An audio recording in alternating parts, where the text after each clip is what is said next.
टंडो मोहम्मद खान का रिपोर्ट कर रहे मोहम्मद अयूब कोरे जो नेठ ज़िले अंदर टालपुरनि जी मुखालिफ़त धोरे वारो गेटअप इख्ताम पज़ीर थी वियो। GTA टंडो मोहम्मद खान जो कन्वीनर मीर साजिद टालपुर PP सामूं संदरो ॿधण बजाए खुड़ियुनि ते ज़ोर रखी बिलावल हाउस पहुची PP जो मुफलर पाए छॾियो। सदस्य उन फ़ैसिले टालपुर ख़ानदान सां चाह ऐं वेसाह रखंदड़ वोटरनि खे केतिरे क़दुरु ख़ुशि कयो या सदमो पहुचायो। सोशल मीडिया ते आयल रद्द अमल इन जो जवाबु आहे।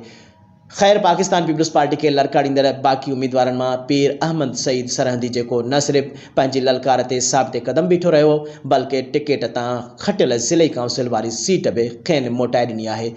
ॼमी बीहण सबबि संदसि सियासी कद में इज़ाफ़ो थियो आहे, जंहिंजो मिसाल रोज़ पैलेस हॉल अंदर सियासी समाजी शख्सियतुनि समेत सवे माण्हुनि जी शिरकत तोड़े तहरीक इंसाफ़ अॻुवाण हसन पठान पारां सरहंदी ऐं संदन उम्मीदवार विच में PP ख़िलाफ़ 1-to-1 मुक़ाबले वारो ऑप्शन ॾियणु आहे।